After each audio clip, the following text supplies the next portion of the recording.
see. Tessa asked, "What monster is your spirit animal? Do you go old school Universal style or newfangled slasher style? I want to. Dracula, Frankie, the creature from the Black Lagoon, Freddy, Jason, the silent aliens from A Quiet Place."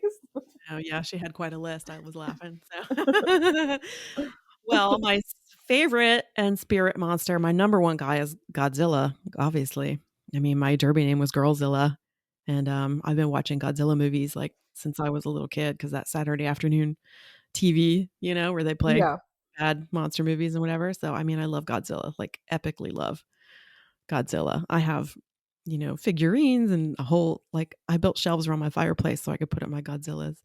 So That's cute. he's I my number totally one. And of course, relate. once you're into that, then it's like, oh, Ultraman, which is basically, a robot guy from space, like fighting ripoffs of all the of all the Godzilla monsters. So I have a bucket full of Ultraman figures, all monsters. So yeah, I love like the kaiju monster stuff. That's my number one. But of course, I love Universal. I mean, I love so much of horror and for so many different reasons. But my number one guy is Godzilla, and my number two guy is the creature from the Black Lagoon.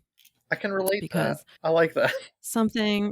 like if you watch Creature from the Black Lagoon, and I'm 100% convinced, okay, so the first scene or whatever is him killing some natives. Like, I am convinced that they had to add that scene after it was filmed because otherwise he's too sympathetic of a character because the humans roll into his lagoon and they start dropping poison and harpooning him and casting nets. They kill all the fish. The humans in that Oh story yeah. are complete dicks. Like they go in and they just rip stuff up and poison everything. And he's really kind of the good guy most of the time. So I'm like, I feel like that scene in the beginning was added on to make him seem like a monster because he's very sympathetic. And I think Guillermo del Toro caught that same vibe. And that's why he did Shape of Water and made him like the character he was in that. I was like, because that's the creature that I envisioned, So yeah, I love the creature. And then of course, watching that movie, like I'm mesmerized by watching that film because if you think about when it was filmed in the 1950s and the film tech at the time, like those underwater scenes are gorgeous.